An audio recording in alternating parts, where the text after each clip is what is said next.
నమస్తే, welcome to our channel. నేను మీ రిషి. ఈ రోజు మనతో పాటు ఉన్న వ్యక్తి ఎవరు అని అంటే బీఆర్ఎస్ పార్టీ సీనియర్ నాయకురాలు గుంటి మంజులారాణి గారు మనతో పాటు ఉన్నారు. వారిని అడిగి మిగతా విషయం తెలుసుకుందాం. నమస్తే అక్క. నమస్తే నాన్న. అంటే ఇప్పుడు ఇంకోటి ఏంటంటే హైడ్రా అని చెప్పేసి అంటున్నాను. ఇందాక బతుకమ్మ విషయంలో తెలంగాణ తల్లిని మార్చిన గనుడు అని చెప్పేసి కూడా మాట. అంటే ఇక్కడ తెలంగాణ తల్లి కాదు, అంటే మన సామాన్య స్త్రీ ఎలా అయితే ఉంటుందో, మన అమ్మలు కానీ తర్వాత మన ఎలా అయితే ఉంటుందో అలాగే పెడదామని ఆలోచన. సామాన్య స్త్రీ ఎవరు? రేవంత్ రెడ్డి వాళ్ళ గుంపు మేస్త్రి వాళ్ళ అమ్మ అట్లనే ఉండేనా? ఇప్పుడు వాళ్ళ పెండ్లాం అట్లనే ఉందా? వాళ్ళ బిడ్డ మొత్తం అట్లనే ఉందా? మొత్తం డైమండ్లతో ఉన్నది వాళ్ళ బిడ్డ, వాళ్ళ పెండ్లాం. మన తెలంగాణలో ఆడబిడ్డలు ఎట్లుంటారో అట్లా తెలంగాణ ఉద్యమంలలో పుట్టిన తల్లి తెలంగాణ తల్లి. తెలంగాణ తల్లి తెలంగాణ వచ్చిన తర్వాత ఇట్లా ఉండాలని చెప్పేసి ఆయన పేరు నాకు గుర్తులేదు, వాళ్ళందరి ఆధ్వర్యంలో ఉద్యమకారుల ఆధ్వర్యంలో తెలంగాణ తల్లిని రూపు ఇచ్చిండ్రు. ఈ వేస్ట్ గాడు వచ్చి కాంగ్రెస్ తల్లిని చేసిండు, చెయ్యి చూపించుకుంటూ కాంగ్రెస్ తల్లిని చేసిండు. తెలంగాణ చీరలకి బతుకమ్మని తీసినాడు వేస్ట్ గాడు. ఈరోజు తెలంగాణలో బతుకమ్మ చీరలు ఎట్టిస్తాడమ్మా?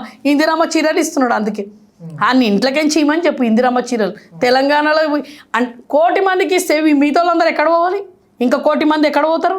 ఆడోళ్ళు 2,00,00,000 మంది ఆడోళ్ళు, 2,00,00,000 ఇంకో 1,00,00,000 మంది ఎక్కడ పోవాలి? అంటే వీనికి ఇంకో 1,00,00,000 మంది అవసరం లేదు, వీళ్ళ గ్రూప్ సభ్యులే ఓట్లు కావాలి. కేంద్రంలో అంటే ఇప్పుడు కామారెడ్డి డిక్లరేషన్ దాంట్లో 42% రిజర్వేషన్ బీసీలకు ఇచ్చి లోకల్ బాడీ ఎలక్షన్స్కి వెళ్తామని చెప్పేసి కూడా రేవంత్ రెడ్డి గారు ప్రకటించిన సందర్భం చూసామన్నమాట. అంటే దాని మీద ఆల్మోస్ట్ అసెంబ్లీలో ఒక తీర్మానం అయింది, ఇంకా సెంట్రల్ నుంచి కూడా ఏమి ఇవ్వలేదు. సో ఇక్కడ ఏంటంటే హైకోర్టు కూడా 42 రిజర్వేషన్ కాదని చెప్పేసి లోకల్ బాడీ ఎలక్షన్స్ ఇప్పుడు కండక్ట్ చేయడం జరిగింది. ఈ లోకల్ బాడీ ఎలక్షన్స్లో కూడా బీఆర్ఎస్ పార్టీ దిగుతున్న సందర్భం కూడా చూసాము. మరి దీంట్లో కొంతమంది మీరెందుకు అడ్డుపడుతున్నారు? 42% రిజర్వేషన్ అయినాక కావాలి అని చెప్పేసి కూడా. అంటే 42 బీసీలను ఎప్పటికి ఇట్లనే ఉంచుతారా? ఇది తను ఏమన్నాడు? కామారెడ్డి డిక్లరేషన్లో 42% వచ్చిన తర్వాతనే నేను ఎలక్షన్లకు పోతాను ఆయన హామీ ఇచ్చిండు. ఏ హామీ పూర్తి చేసిండు? బీసీలను తడి బట్టతోని ఈరోజు మొత్తం గొంతు పిండేసిండు రేవంత్ రెడ్డి. వానికి తెలుసు అది కాదు పోదు అని చెప్పేసి. అర్థమైందమ్మా? అది కాదు పోదు. కానీ ప్రజలను మాత్రం ఏమంటుండంటే ఏమనంటే కోర్టు ఇస్తలేదు, ఏమనంటే కోర్టు ఇస్తుంది. కోర్టు ఎట్లా ఇస్తుంది? కోర్టు ఎట్లా ఇస్తుందమ్మా? నువ్వు తమిళనాడులాగా పోయినుంటే ఈరోజు 1994లో తమిళనాడులో 9 డిక్లరేషన్ దాని మీద పోయినుంటే నువ్వు దాని మీద నీకు వస్తుండే. కానీ ఇప్పుడు ఎందుకు వస్తలేదు? అది తెలియదా? గవర్నర్ నుంచి పోయినావు నువ్వు, రాష్ట్రపతి నుంచి ఎందుకు పోతలేవు? రాష్ట్రపతి నుంచి ఎందుకు తీసుకుపోతలేవు దీన్ని? రాష్ట్రపతి నుంచి తీసుకుపోయినుంటే తమిళనాడులో ఎట్లయితే 1994లో 9వ డిక్లరేషన్ మీద నువ్వు పోతే ఈరోజు మనకు వస్తుండే. అట్లా పోను, అట్లా పెట్టును. ఎందుకు రాదు? 31 సంవత్సరాల నుంచి 68% ఇప్పుడు బీసీల రిజర్వేషన్ తమిళనాడులో ఇంకా నడుస్తున్నది. మన దగ్గర ఎందుకు నడవదు? ఆ షెడ్యూల్ ప్రకారం పోను. 9వ డిక్లరేషన్ షెడ్యూల్ ప్రకారం ఎందుకు పోతలేవు? అంటే ప్రజలను మభ్యపెట్టి ప్రజలను మోసం చేయడమే వానికి వెన్నతో పెట్టిన విద్య. ప్రజలను మోసం చేసిండు. 2 ఏళ్ల నుంచి మమ్మల్ని మోసం చేసుకుంటే బీసీలను చెంపదెబ్బ కొట్టే వరకు వదిలిపెట్టే లేదు. ఈరోజు మళ్ళీ కూడా అక్కడ ఏమంటారు ధర్నా అవుతున్నది. ఇప్పుడు మళ్ళీ ఇదేమంటుంది? ఇవి అయిపోయిన తర్వాత ఏది ఇప్పుడు సర్పంచ్ది అయిపోయిన తర్వాత అంటుండే. సర్పంచ్ది అయిపోయిన తర్వాత ఎట్లా ఇస్తావు నువ్వు? ఇది మొత్తం చేస్తే కూడా ఇప్పటి వరకు సుప్రీంకోర్టు తమిళనాడులో అయ్యేదాని మీద సుప్రీంకోర్టు ఇప్పటి వరకు విరుద్ధంగా మాట్లాడలేదు. 54 హామీలు ఇచ్చుకుంటే వాళ్ళకి ఇంకా కంటిన్యూ నడుస్తున్నది. కానీ వీడెందుకు అట్లా చిత్తశుద్ధితోని చెయ్యాలనుకుంటే వాడు ఓసీ చేస్తుండే. కానీ రెడ్డిల పాలన ఓసీలను మేము పై చేయి, వాళ్ళు 10-15% లేదు, మేమున్నాం 55% ఉన్నాం బీసీలం. కానీ మమ్మల్ని అనగదొట్టి ఇంకా ఇక్కడ వరకు తీసుకొని వచ్చిందంటే ఇదంతా ఒక కుమ్మక్కయ్యి రేవంత్ రెడ్డి బీజేపీ కాంగ్రెస్ చేస్తున్న కుమ్మక్కి. ఇది కేసీఆర్ ప్రభుత్వంలో బీసీలకు ఏం జరిగిందక్క? ఏం న్యాయం చేశారు? ఎందుకు చేయలేదు? నా మాట విను. 50% ఇచ్చారు. ఈ రోజు ఎవరున్నారు మేయర్? ఈ రోజు మేయర్ ఎవరున్నారు? విజయలక్ష్మి గారు. ఎవరు? ఆమె బీసీ. ఆమె బీసీలకు 50%, ఎమ్మెల్యేలకు 50% ఎమ్మెల్యేలకు ఇచ్చిండు. తెలుసా? అది చరిత్ర తెలుసుకొని మాట్లాడాలి.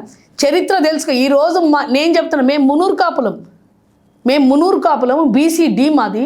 మా దాంట్లో ఎంతమందికి ఇచ్చిండు తెలుసా? బాప కేసీఆర్ ముదిరాజులకు ఇచ్చిండు, గౌడ్స్కి ఇచ్చిండు, ఎమ్మెల్యేలు ఇచ్చిండు, చైర్మన్లు ఇచ్చిండు, సర్పంచ్లు ఇచ్చిండు.